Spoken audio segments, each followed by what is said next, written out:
Good day, grade 11 students. So now that we are done with our first quarter, we'll be starting with our second quarter. And our first lesson is all about the different online platforms that we have in the internet. So first, let us define what is an online platform. So an online platform or platforms are technologies that are grouped to be used as a base upon which other application, processes, or technologies are developed. And it can also be defined as an online marketplace that places one party in touch with another, such as buyers and sellers. So kumbaga ito po yung it is a place wherein makikita po natin yung iba't ibang kumbaga parang websites. So let's see what are the different examples of online platforms. So we have presentation or visualization. So we also have online platforms for cloud computing. We also have for file management, mapping, and of course, the last one is our web page creation. So dito po sa limang ito, iikot po yung ating video discussion for today. So let's start first with the presentation or visualization. So the presentation or visualization online platforms are used to communicate information clearly and efficiently via statistical graphics, plots, and information graphics or infographics. So this is where we can see different websites that we can use in creating those statistical graphics or infographics or presentation. So ano-ano nga ba yung iba't ibang websites na pwede nating gamitin to create a presentation? So let's start first with the Zoho. So a Zoho is an online project management app that helps you plan your work and keep track of your progress. So take note po na lahat po ng ating babanggitin dito ay websites po. Ano po, since it is online platforms. So let's see ano nga ba yung meron sa Zoho.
Okay, ayan. So those video is only about how Zoho is used and papaano nga ba or pinapakita din doon kung papaano maging visually appealing yung isang presentation using Zoho, Zoho of course. Then aside from that, we also have the Prezi. So I do not know if you are familiar with this one. So Prezi helps to reinvent the art of the presentation. So let's watch this short video about Prezi din po.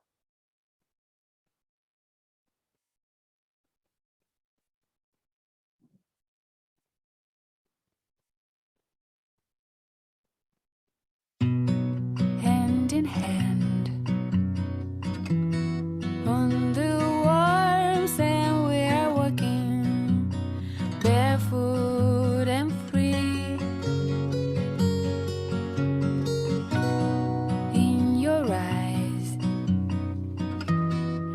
I see blue skies reflection, and everything is blue and blurry.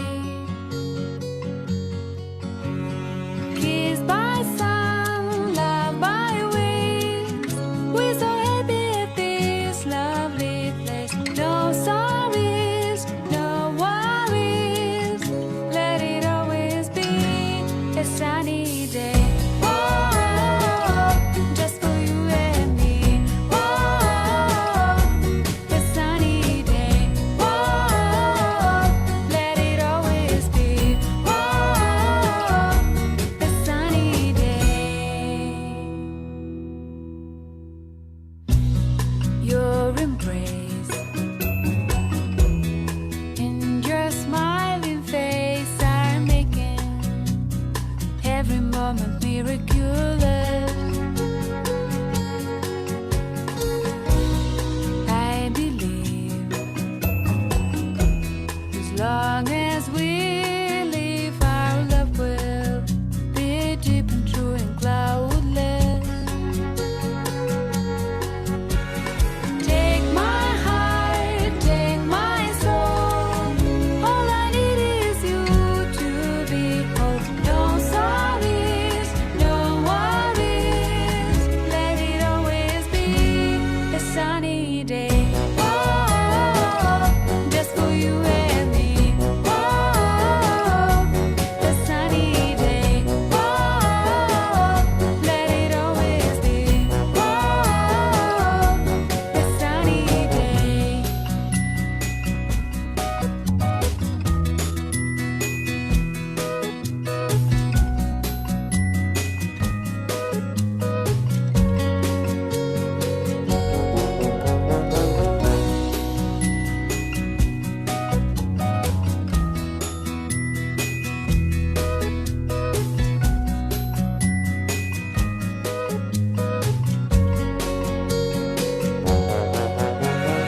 Take my heart, take my soul. All I need is you to behold. No sorries, no worries. Let it always be a sunny day. Whoa, just for you and me.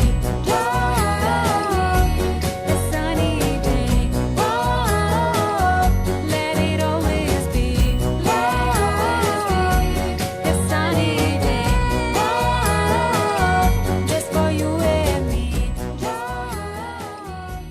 Okay, so that is an example of a presentation using a Prezi.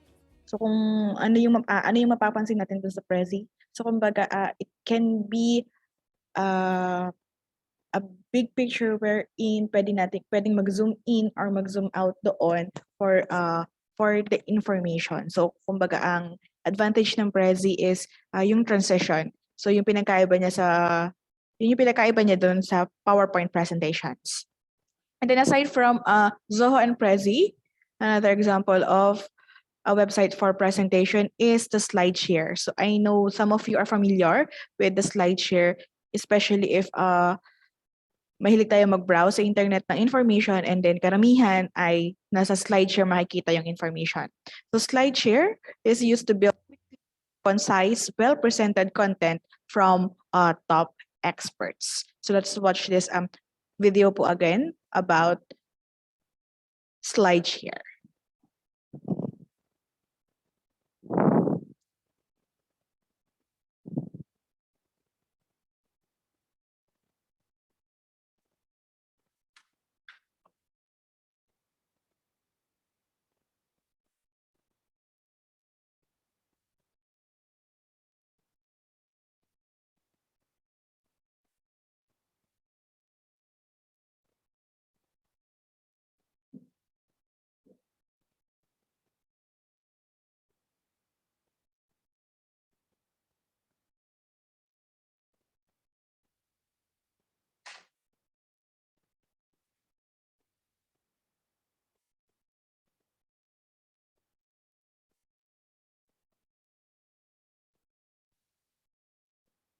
Ayan. So that is just an example of a presentation using SlideShare. So it is almost the same po with the PowerPoint presentation. And then another example is the MindMeister, an online mind mapping tool that lets you capture, develop, and share ideas visually. So let's see, or let's watch this video. So this is also an example of a presentation using the MindMeister. So this will be our last example for Presentation website by pressing the arrow keys on your keyboard, or by clicking on the arrows shown at the bottom of the screen.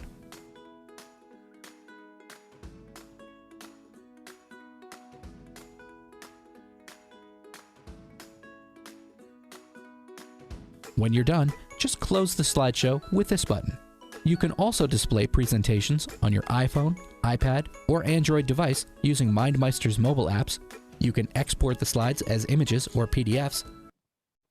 Ayan. So that is an example of a presentation using MindMeister. So it is the same, almost the same po with yung kanina natin na Prezi. Kumbaga parang may isang bigger picture and then from that picture, nagkakaroon ng iba't ibang parang background for the information that we have put in our presentation. So those are just some examples of the websites that we can use for presentation or visualization. So marami pa po tayong online or websites na ginagamit for presentation. So alam ko, ang iba sa inyo gumagamit ng Canva, mayroong gumagamit ng Powtoon, ayan. So yun po yung ibang example pa ng presentation. So it is up to us kung saan tayo kumbaga familiar or madali nating nagagamit yung mga features. Then aside from presentation or visualization, so we also have online platforms for cloud computing. So ano nga ba yung cloud computing? So the practice of using a network of remote servers hosted on the internet to store, manage, and process data rather than a local server or a personal computer. So I do not know if you have ever heard yung phrase na it is already on the cloud. So hindi po siya literal na nasa cloud. So what do we mean by it is uploaded on the cloud? So instead of using local storage like flash drives, or instead of saving it in our personal computers, so we can save it in the cloud or in the internet. So kumbaga kahit na-corrupt man yung file natin on na nasa flash drive or nasa PC natin, kung sinave po natin siya sa cloud, so maa-access pa din natin siya. So let's see what are the different examples of websites for cloud computing. So we have two. Just two examples po. We have the Dropbox. Dropbox keeps your files safe, async, and easy to share. So pwede pong isync natin in our different devices. So kumbaga, hindi lang siya available dun sa isang device natin. So as long as connected po siya sa ibang device, pwede po nating ma-access yung file na nilagay natin sa Dropbox. So same with Google Drive. So Google Drive keep all the works in one secure place with online file storage. So lahat naman ay, kumbaga kung may Gmail, usually, mayroong Google Drive. And ang Google Drive po for those who are kumbaga hindi binabayaran yung Google or yung free ginagamit ay may 15 gigabytes na storage. So if we always experience na nakokorrupt yung file natin or nawawala yung mga files natin, so pwede po natin siyang i-store sa ating Google Drive. And one good thing po in using Dropbox and Google Drive is we can also share it with other people na hindi na po natin kailangan kumbaga ng parang face-to-face para i-share yon. So as long as we have internet connection and then na-share natin yung files, so makikita din nila yung files na yon. So let's learn more about cloud computing. Ayan, so ito na po yung sinasabi ko kanina, yung phrase na the software is in the cloud or it is already uploaded in the cloud. So cloud computing applications are those that do not need any installation and are readily available over the internet. So you just need an internet connection to access it. So hindi na po natin kailangan kumbaga mag-install, mag-download and mag-install ng application. And readily available na siya sa internet. So let's see what are the different advantages of using cloud computing. So una-una na nga po, we do not need to install it. It also saves hard disk space since hindi na natin sa ating PC. nakasave na siya, of course, sa cloud. So we have more space in our PC or in our laptop. Then it is also, or files are, it can easily be accessed to your software, and it can be run anywhere as long as there is internet connection. So yun na po yung labanan kumbaga ngayon. As long as you have internet connection, so marami ka pong pwedeng gawin. And it can also save your money from buying software licenses and additional hard disk space. So hindi na natin kailangan kumbaga din bumili ng mga software licenses. So as long as we are using cloud computing, or we know how to use the cloud computing, ayan, so pwedeng free na natin magamit yung mga softwares na yon. And we do not need to update it because it updates automatically. So since hindi nga po siya naka-install sa ating kumbagang PC, yung mga softwares ng cloud computing, so hindi na natin siya kumbaga kailangan i-update. So automatic, yung system na yung nag-update sa internet. Ano po? And it also requires minimum system requirements. And lastly, it can be used to backup and data recovery. Backup and data recovery are relatively easier than on a physical device. So mas madali kumbaga i-recover yung data once that they are in the cloud. And of course, if we have advantages, we also have some disadvantages. So in the cloud computing, so it can be hampered down by slow internet speed. No connection means no cloud computing. Of course, sabi ko nga po kanina, internet connection pa rin po ang ating magiging labanan when it comes to a cloud computing. And this may still require compatible software like browsers. So hindi naman lahat kumbaga ng browsers ay supported yung mga online applications na meron tayo sa internet. So there may be some applications na may minimum required na browser. And you do not own the software and you are simply renting it. So kumbaga ay, yun na nga, hindi natin binili yung license for that software. So kumbaga nire-rent lang natin siya, yung software na ginagamit natin. And of course, security risk of doing things over the internet as opposed to your personal computer alone. So since siya ay nasa cloud, so mas malaki po yung chances na kumbaga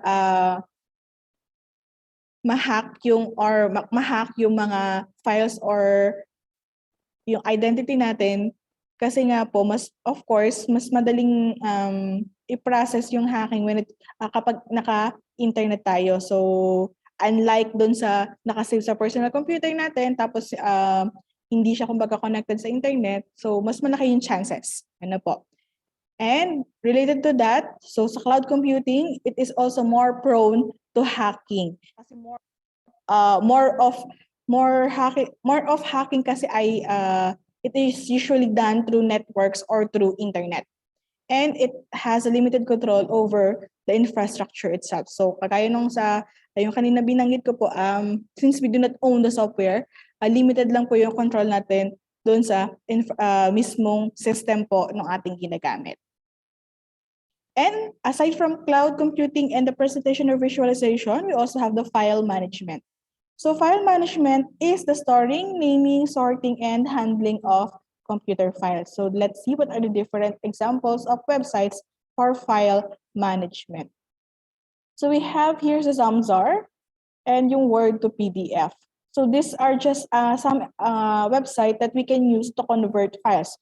So halimbawa, meron tayong PDF file na gusto nating i-convert to Word para ma-edit natin. So we can use this website. So ito yung website na pwede natin gamitin for conversion. So there are also other websites that are available online for this purpose. So vice versa, ganun din. If we have a Word or any other file na gusto natin i-convert sa other file, pwede dito. Ano po? And then we also have online platforms for mapping. So mapping a transformation, taking the points of one space into the points of the same or another space. So let's see what are the different example of websites for mapping. So this one is a very familiar to everyone, yung Google Maps. So it is a desktop web mapping service developed by Google. So kumbaga, if we are having difficulties in finding a place or a certain place, so we can use Google Maps. Aside from Google Maps, another example din is yung Waze. So lahat ng natin that can be used for mapping is under this platforms. Ano po? So minsan kasi yung Google Maps ay usually ang ginagawa ng iba ay hinahanap yung bahay nila. Ayan. Kasi from time to time naman ay updated yung Google Maps. And then last online platform is the web page creation. Ayan, so web page creation, so it encompasses a number of important elements including color, layout, and overall graphical appearance. So these are just some websites wherein we can create our own websites. Ano po? So kumbaga, usually ay dynamic websites. We can also create dynamic websites. Example is a Wix. So ay familiar siguro kayo dito kasi minsan ay may advertisement sa YouTube about Wix. So Wix is a cloud-based web development platform that allows users to create HTML websites and mobile sites through the use of their online drag and drop tools. So kumbaga, they can create websites without yung so much coding. So drag and drop lang yung meron tayo sa Wix. So this is the user interface for Wix. So there are different themes. And then I just not sure if static site generator ito or dynamic site generator. So again, if it is a static site generator, so yung makikreate nating website is a website para more on the users or the viewers can only read the content. Pero if they can comment dun sa yung website or sa mismong website ninyo, so that is a dynamic website generator. Ano po? So dito rin pumapasok. For another example ng web page creation website natin, we also have the Weebly. So Weebly is a web hosting service featuring a drag and drop website builder. So usually or mostly ng mga website generators natin ay drag and drop website builder. And then yung may mga coding talaga na ginagamit ay may sarili talaga silang software na sadyang ginagamit. Pero kapag online creation, usually ay drag and drop lang siya. So user face of Weebly rather. And so pwede ka maglagay ng sarili mong image ng text and then you can create your own kumbaga layout. So those two are just some of the examples of web creation websites. So pwede rin po dito yung ginamit before nung iba dun sa ating static at saka yung dynamic websites, yung Hugo. So Hugo is also an online platform, a dynamic website wherein we can create static websites. Ano po? Okay, so those are the different online platforms. And then we also have classification of online platforms. We also have the social media platforms and the blogging platform. So let's see what is the difference or what are the differences between the social media platforms and the blogging platforms. So for social media platforms, so these are websites like Facebook that allows you to create not only personal accounts, but also pages and groups where you can share content. And the only downside of the social media platform, you are restricted to Facebook. Facebook's one size fits all design. So kumbaga kung ano yung layout ng Facebook sa akin, yun din yung magiging layout ng Facebook sa inyo.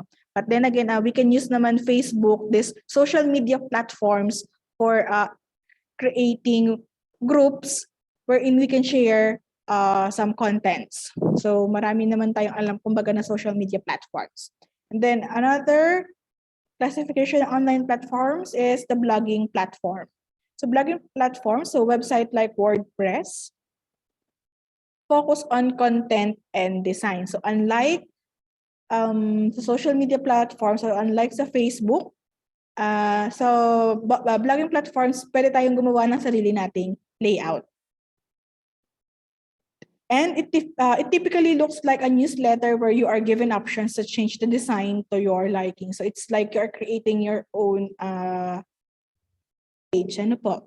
So though you can manipulate the design in the the design in the blogging platforms, so yung popularity ng social media platforms pa din, kumbaga, is unrivaled compared to the blogging platform. So mas marami pa rin yung gumagamit ng social media platforms kaysa blogging platforms.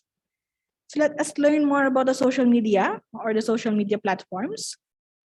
So social media, again, are computer-mediated tools that allow people, companies, and other organizations to create, share, or exchange information, career interests, ideas, and pictures or videos in virtual communities and networks.